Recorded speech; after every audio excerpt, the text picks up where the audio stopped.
Hello guys, 5BM classes में आपका स्वागत है। आज हम एनसीईआरटी जो क्लास 10th का त्रिकोण चैप्टर को सॉल्व करने का कोशिश करेंगे। तो सबसे पहले इसमें कुछ वैल्यू याद रखना है। तो जैसे 0 डिग्री का वैल्यू अगर साइन में जाएंगे और थीटा का मान यानी कोण का मान यहाँ पे अगर रखेंगे 0 तो उसका मान कितना होगा। और साइन दूसरा है कॉस और तीसरा मेरा है टेन, फिर है कॉसेक, सेक और कॉट। इसका वैल्यू याद रखना है, तभी ये जो चैप्टर है ये सॉल्व होगा। तो कितना पढ़ना है उससे मतलब नहीं है, क्या पढ़ना है सिर्फ उतना सही हम लोग को सीखना है। तो साइन 0, फिर 30, फिर 45, 60 और 90 डिग्री। तो साइन 0 डिग्री अगर बैठाएंगे तो इसका वैल्यू कितना होगा। तो साइन 0 हो जाता है 0 और साइन 30 बोलेगा, हाँ साइन 0 हो गया 0 और साइन अगर 90 बोलेगा तो हो जाएगा 1। यानी 0 से हम कहाँ गए 1। तो ये मतलब है कि साइन में बढ़ते क्रम में होता है। अब जो वैल्यू होगा हमेशा ये बढ़ते जाएगा। तो साइन 30 1/2, साइन 45 डिग्री का वैल्यू होता है 1/√2, साइन 60 होता है √3/2। अब जो है साइन में बढ़ते क्रम गए तो कॉस में इसका उल्टा आ जाएंगे। तो कॉस जो साइन 90 का वैल्यू है वो किस में आ जाएगा, कॉस 0 में आ जाएगा तो 1। फिर जो इधर से आते जाएंगे डिक्रीजिंग में √3/2, फिर ये जो है वही रह जाएगा और ये जो है 1/2 हो जाएगा। यहाँ 0 है तो यहाँ पे 0 हो जाएगा। साइन का याद किया, साइन 0 का वैल्यू 0, साइन 30 तो 1/2, साइन 50 1/√2, साइन 60 √3/2, साइन 90 1। उसी का उल्टा कर दिए तो cos 0 1, cos 30 √3/2, cos 50 1/√2, cos 60 1/2 और cos 90 तो 0। अब 10 में देखेंगे, 10 में क्या होता है, 10 0 का वैल्यू 0 और 10 30 का वैल्यू 1/√3, 10 50 का वैल्यू होता 1 और 10 60 का वैल्यू √3 और 10 90 का वैल्यू अपरिभाषित। 10 90 का वैल्यू कितना हो गया, अपरिभाषित।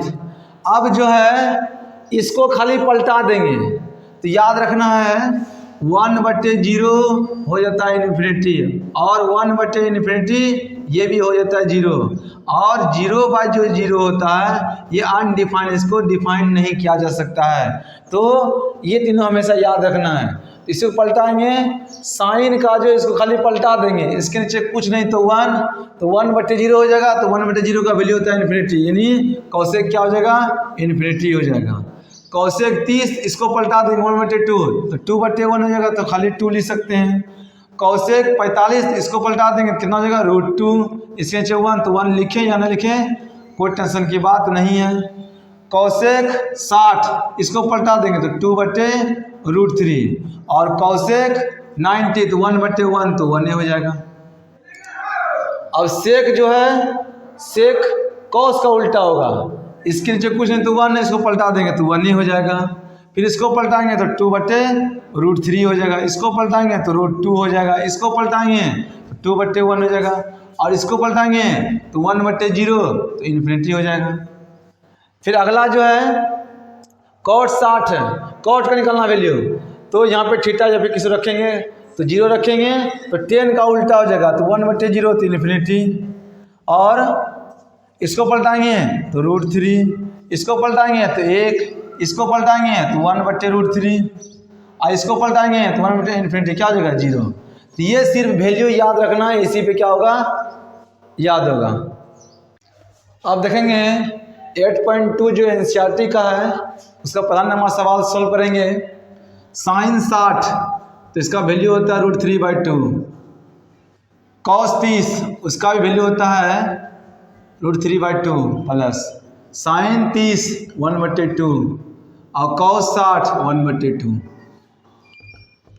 तो √3 गुना √3 से 3 है तो क्या करेंगे, दोनों को एक के साथ मल्टीप्लाई कर देंगे, 3 गुना 3 और 2 दूनी 4, फिर प्लस 1 गुना 1 तो 1 और 2 गुना 2 तो 4। अब इसमें क्या है, रूट का काम होता है कि 2 को जब एक के नंबर मिलेगा तो 1 को इसमें बाहर निकल जाएगा डायरेक्ट, उसका मान खत्म हो जाएगा। यानी 2 को मिल रहा है कि तो 3 हो गया बटे 4, फिर प्लस 1 बटे 4। अब दोनों कैल्शियम लेंगे तो 4 और 3 प्लस 1 हो जाएगा, क्योंकि एलसीएम जानते हैं। 3 1 4 बटे 4 कट के कितना हो गया, 1 हो गया। अभी अब दूसरा नंबर देखेंगे, 1 का सेकेंड नंबर 2 10 45। 2 10 45 का वैल्यू होता है गुना 1 स्क्वायर, तो स्क्वायर दे देंगे प्लस cos 30 का वैल्यू होता है √3/2 का होल स्क्वायर माइनस sin 60 √3/2 का होल स्क्वायर दे देंगे। अब देख रहे हैं 2 गुना 1 का स्क्वायर तो 1 प्लस √3 का स्क्वायर यानी √3 गुना √3, इसका का मतलब ये हो गया। 2 को स्क्वायर करेंगे तो 2 गुना 2 माइनस इसको करेंगे तो √3 गुना √3 बटे 2 गुना 2। अब 2 गुना 1 तो 2 हो गया प्लस √3 दोनों एक साथ में लिखेंगे अब बटे 4 माइनस इसको लिखेंगे तो 3 गुना 3 एक में साथ में आ जाएगा 4, 2 प्लस ये 3 बटे 4 माइनस इसको करेंगे तो 3 बटे 4। तो देख रहे हैं यहाँ पे ये क्या है प्लस में, ये क्या है माइनस में, तो कट जाएगा, कितना हो गया 2 आंसर। अब देखेंगे तीसरा नंबर 1 का cos 45, इसको लिखेंगे 1/√2, इसका वैल्यू होता है sec 30 2/√3 प्लस cosec 30 इसका होता है 2, इसके नीचे 1। अब दोनों को क्या करेंगे, ऊपर जो है उसको रहने देंगे, नीचे में दोनों का एलसीएम लेंगे, 1 और √3 का एलसीएम हो गया √3 और √3 को भाग देंगे तो 1 गुना 2 तो 2 प्लस इसको देंगे भाग तो √3 गुना 2 2√3। अब जो है 1/√2 तो ऊपर में जो है रहने देंगे, इसको लिखेंगे भाग विधि में तो √3 कहाँ चल जाएगा, ऊपर भिन्न का भाग में ये पलट जाता है और 2 प्लस 2√3। इसको क्या करेंगे, √3 गुना 1 तो √3 बाय ये जो है रूट में 2 है या खाली में 2 है, इसको मल्टीप्लाई करेंगे तो क्या हो जाएगा, 2 तो बाहर रह जाएगा, √2 अंदर में 2 √2 होगा, ऐसे इसका गुना होगा। फिर इसको करेंगे तो 2 बाहर में है तो 2 लिख देंगे, लेकिन √3 यहाँ पे है √2 है, तो दोनों को अंदर ही मल्टीप्लाई कर देंगे एक साथ, तो कितना होगा 3 दूनी 6 यानी 2√3। अब इसको क्या करेंगे, √3 यहाँ पे ये है, इसको क्या करेंगे 2√2 है प्लस 2 और 3 दूनी कितना हो गया 6। अब यहाँ भी 2 है यहाँ भी 2 है, तो क्या करेंगे 2 कॉमन ले लेंगे तो √2 प्लस √6 बचेगा। जब ये बचेगा अब क्या करेंगे, परिमेयकरण किसा करेंगे, √2 प्लस √6 का करने पर। जब परिमेयकरण क्या होता है, √3 तो ऊपर में ये है, 2 यहाँ पर ये है, √2 प्लस √6 है, इसका करेंगे तो इसको क्या करेंगे, सिर्फ जो साइन रहेगा जैसे प्लस रहेगा तो माइनस से करेंगे, माइनस रहेगा तो प्लस से करेंगे, यहाँ प्लस है तो माइनस से करेंगे, √2 माइनस √6 बाय √2 माइनस √6। अब क्या करेंगे, √3 गुना √2 अलग अलग से मल्टीप्लाई करेंगे तो √3 √2 एक में हो जाएगा तो 3 दूनी 6 माइनस फिर यहाँ रूट है √6 गुना 3 यानी कितना होगा 18 डायरेक्ट में लिख रहे हैं। फिर क्या है 2 है और यहाँ पे क्या है a प्लस बी और a माइनस बी है, तो इसको क्या करेंगे √2 का स्क्वायर, क्योंकि a प्लस बी और a माइनस बी क्या होता है a square minus B square और माइनस फिर √6 का स्क्वायर। अब क्या करेंगे √6 तो ये है माइनस 18 जो है इसको फैक्टराइज करेंगे 18 को, तो 2 से तो 9 और 3 से तो 3, तो क्या करेंगे लिखेंगे 18 को 2 गुना 3 गुना 3 बाय नीचे 2 और √2 का स्क्वायर यानी स्क्वायर और रूट से खत्म हो जाएगा, यानी क्या बचेगा, सिर्फ 2 बचेगा, माइनस यहाँ से भी खत्म हो जाएगा, क्या बचेगा, 6 बचेगा। अब जो है √6 रहने देंगे, और यहाँ पे क्या है 2√3 है। हम क्या बताए थे, रूट के अंदर में जब एक ही नंबर 2 को मिलेगा तो एगो बाहर निकल जाएगा, तो 3 बाहर आ जाएगा और √2 अंदर में आ जाएगा। और यहाँ पे क्या करेंगे 2 और 2 में 6 घटेगा तो -4। अब जो है √6 - 3√2 रहेगा और 4 दूनी -8, इस माइनस को ऊपर भेजेंगे तो -√6 - 3√2 बाय नीचे 8 तो ये है। अब इससे मल्टीप्लाई करेंगे, इसके आगे हम कुछ नहीं तो प्लस है, प्लस माइनस -√6 और यहाँ पे क्या है प्लस 3√2 बाय 8। आंसर दिया हुआ है, इसको आगे कर लिया है √2 - √6 बाय 8 हो गया आंसर। अब 4 नंबर देखेंगे, sin 30 1/2 tan 45 1 इसके नीचे 1 cosec 60 तो tan 60 का उल्टा sin 60 का उल्टा होता है तो कितना हो जाएगा 2/√3। फिर sec 30 2/√3 plus cosec 60 1/2 plus tan 45 इसके नीचे 1। अब क्या करेंगे, दोनों का एलसीएम लेंगे, 2 1 और √3 का एलसीएम होगा 2√3। इससे भाग देंगे 2 कट जाएगा, इससे बचेगा √3 हो जाएगा। फिर प्लस 1 से भाग देंगे, इतना ही होगा 2√3। फिर माइनस √3 खत्म, 2 2 दूनी 4। उसी प्रकार से नीचे आएगा दोनों का एलसीएम तो 2√3 खत्म, 2 2 दूनी 4। फिर प्लस 2 खत्म, √3 फिर प्लस 1 से कट जाएगा, कितना होगा 2√3। अब जो है एगो √3 दो गो √3 3√3 -4 तो है ये है, और कितना हो गया 2√3 मल्टीप्लाई करेंगे ये ऊपर चल जाएगा 2√3 और यहाँ पे 4 और 2√3 1√3 कितना हो गया 3√3 और प्लस में 4 है इसलिए इसको इससे लिख दिए। अब ये तो कट जाएगा। अब क्या करेंगे 3√3 - 4 बटे इसको पलटा कर लिखें क्योंकि यह प्लस में था, कोई फर्क नहीं पड़ेगा। 3√3 + 4। अब परिमेयकरण करने पर किसका 3√3 + 4 का, तो 3√3 - 4 है नीचे, 3√3 + 4 मल्टीप्लाई करेंगे, यहाँ नीचे में देखना है, प्लस में तो माइनस से करेंगे, जो नंबर है वही उतार देंगे, जितना ऊपर उतना ही नीचे। अब यहाँ पे क्या है 2 गो है a + b a - b 2 गो है, होल स्क्वायर कर देंगे। और यहाँ पे क्या एगो प्लस में एगो माइनस में, तो दोनों पे स्क्वायर बीच में माइनस, √3 का स्क्वायर - 4 का स्क्वायर। अब जो है इसको फॉर्मूला बैठाएंगे, a - b का होल स्क्वायर क्या होता है a², 3√3 का होल स्क्वायर, क्योंकि a हो गया ये b हो गया, a² माइनस है प्लस b² नहीं 4 का स्क्वायर, फिर प्लस यहाँ माइनस है तो माइनस देंगे, -2 × a का वैल्यू हो गया 3√3 × b का वैल्यू हो गया 4। नीचे इसको सॉल्व करेंगे 3√3 और गुना 3√3, 3 × 3 9 और √3 हो जाता है 3, यानी कितना हो गया 27। तो ये मेरा हो गया 27 और माइनस 4 का स्क्वायर हो गया कितना 416। अब जो है इसको 3 3 3 9 और √3 तो 27 प्लस 4 चौके 16 माइनस 4 3 12 दूनी 24 √3 बटे 27 में 16 घटेगा तो 11 बचेगा, 27 16 43 - 24 √3 और बटे 11।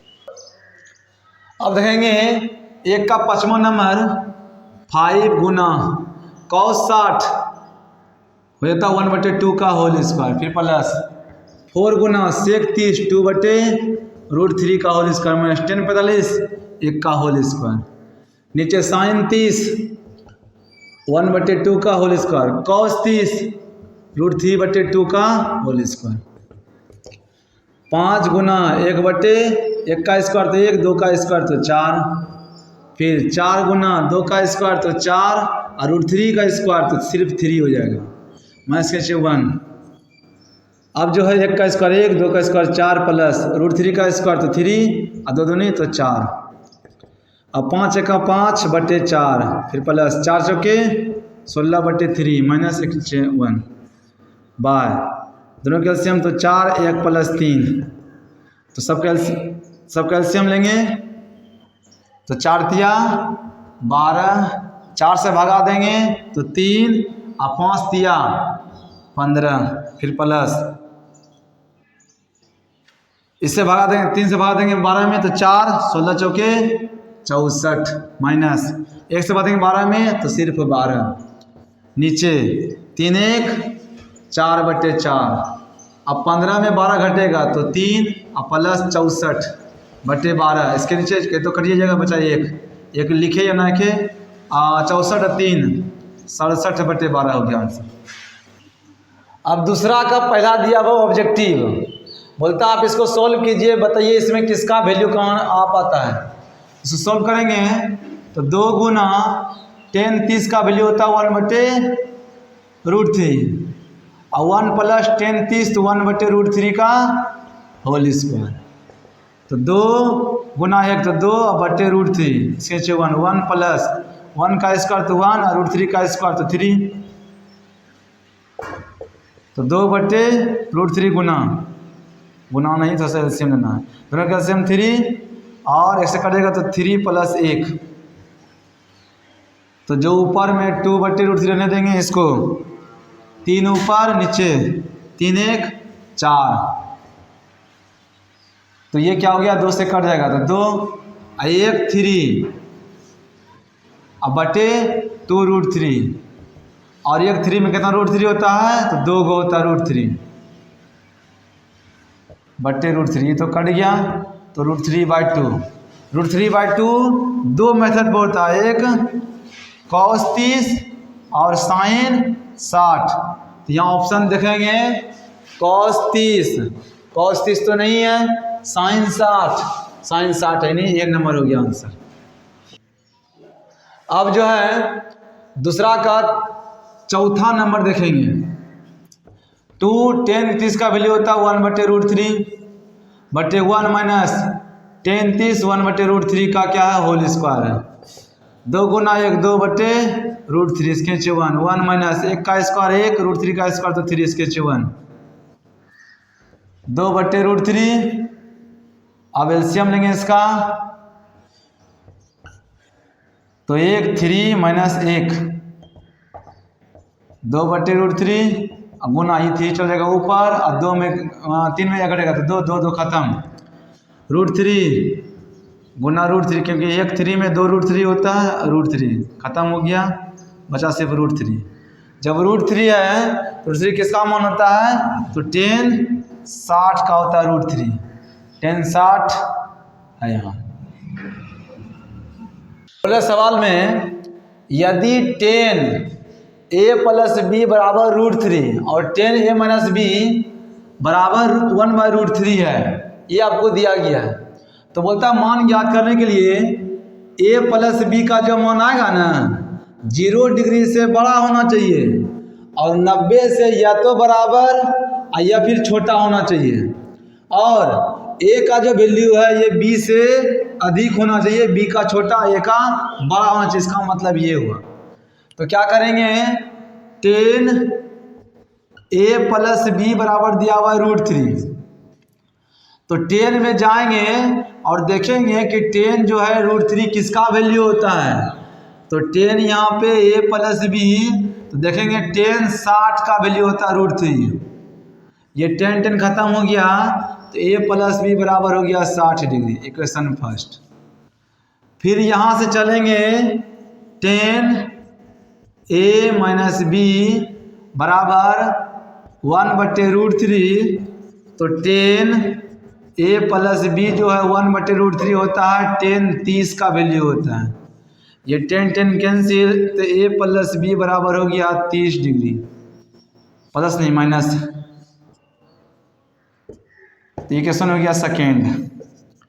तो समीकरण फर्स्ट और सेकेंड से। तो a प्लस बी बराबर 60, a माइनस बी बराबर 30, b कट गया तो 2a बराबर कितना हो गया 90, a बराबर 90/2 तो हो गया कितना 45, a बराबर 45 हो गया। तो समीकरण 1 में a का मान ज्ञात करने पर तो a प्लस बी बराबर हो गया 60, a का वैल्यू 45 प्लस b बराबर 60, तो b बराबर हो जाएगा 60 में 45 तो बच गया 15 डिग्री,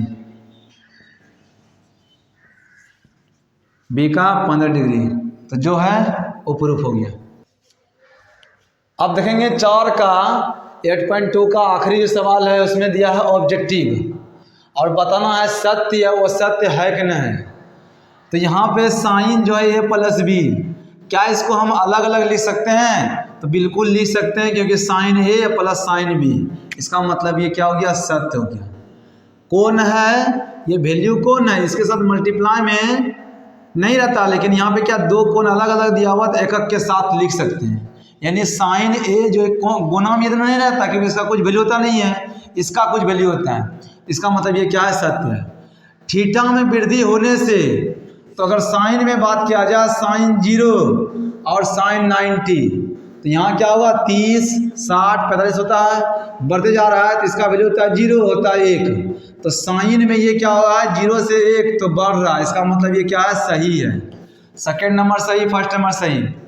अब वही बात बोल रहा है कि थीटा में क्या वृद्धि होने से कॉस थीटा में वृद्धि होता है, तो कॉस 0 का वैल्यू होता है 1 और 0। तो यहाँ देख रहे हैं कॉस 90 0 हो रहा है, इसका मतलब ये घट रहा है, ये चीज नहीं होगा, ये गलत है। चौथा जो है थीटा के सभी मान के लिए एक ही में होता है साइन थीटा का वैल्यू और कॉस थीटा का वैल्यू 45 में, इसका भी होता है साइन 45 1/√2 और कॉस 45 भी कितना होता है 1/√2। तो सिर्फ एक ही बराबर है, सभी आपस में बराबर नहीं है, इसलिए क्या होगा गलत हो जाएगा। a बराबर 0 डिग्री, तो कॉट a का परिभाषित नहीं है, तो tan जो है ये 0 का वैल्यू होता है 0। तो इसको जब उल्टा देंगे तो क्या मेरा बन जाएगा परिभाषित, परिभाषित नहीं है तो हाँ है, तो क्या होगा सत्य है, वो सत्य हो जाएगा।